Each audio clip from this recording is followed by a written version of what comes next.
എല്ലാവരും ഇങ്ങോട്ട് നോക്കിൻ. ഒരുപാട് സ്നേഹത്തോടെ വെൽക്കം ചെയ്യുന്നു തേജ തങ്കു. താങ്ക് യു ചേച്ചി. അതാര്? ഞാൻ എവിടെ കണ്ടിട്ടുണ്ട്.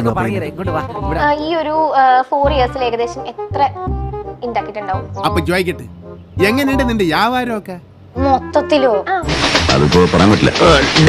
അല്ലേ? ഒരു 5 lakhs ആ ഒരു മന്ത് ഒക്കെ അത്യാവശ്യം. ഒരു മാസമാണ് 5 lakhs.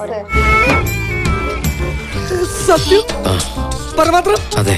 ഒരു മാസമാണ് 5 lakhs. കിട്ടിയിട്ട് ആ ഒരു മാസം ഞാൻ കുറച്ച് റിച്ച് ആയിരുന്നു. ആ മാസം ഇന്ന് പറച്ചോൻ വേണ്ടി വെച്ചിട്ട് നമ്മളെ കയ്യിൽ ഇഷ്ടം പോലെ കയ്യിൽ.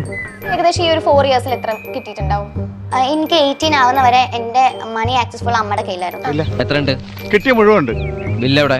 ബില്ലോ നമ്മള് പതിവുകാരായതുകൊണ്ട് വായിൽ എഴുതി കൂട്ടും. 50 lakhs. 4 വർഷോ? 4 വർഷത്തിനുണ്ടോ? 50 lakhs. എന്താ ചേച്ചി? ഇതെങ്ങനെ സാധിക്കുന്നു അളിയാ? ചേച്ചി പൈസക്കാരി. അയ്യോ എനിക്ക് അറിയില്ലാട്ടെ, ഞാൻ അതൊക്കെ ഒരു ഊഹത്തിൽ പറയാണ്. എനിക്ക് ഒന്നും പറയണ്ട. നിങ്ങൾ എപ്പോഴും ഇയാളുടെ കൂടെ ഉണ്ടായിരിക്കണം. Strictly follow. അല്ലേ? എന്റെ കയ്യിൽ പൈസ ഉള്ളത് ഞാൻ ഇൻവെസ്റ്റ് ചെയ്യുന്നുണ്ട്. എല്ലാം മുകളിലിരിക്കുന്ന ഒരാളുടെ ലീലകളല്ലേ? പിന്നെ സ്റ്റോക്കിലോ? അന്നോ മ്യൂച്വൽ ഫണ്ട്. എടോ പറച്ചോൻ ഇപ്പൊ പണ്ടത്തെ പോലെയല്ല, പാറത്ത് പണി വരുമ്പത്ത് കൂലി. എത്ര വയസ്സുണ്ട് കുഞ്ഞിന്? എനിക്ക് 19 വയസ്സുണ്ട്. എന്തൊക്കെയാണെങ്കിലും കുറെ ഉണ്ടാക്കണ്ടല്ല കാശ് നമുക്കൊക്കെ താ. ബാക്കി ലിക്വിഡ് ഇങ്ങനെയൊക്കെ ചോദിക്കുന്നത് ഞാൻ പറയേ.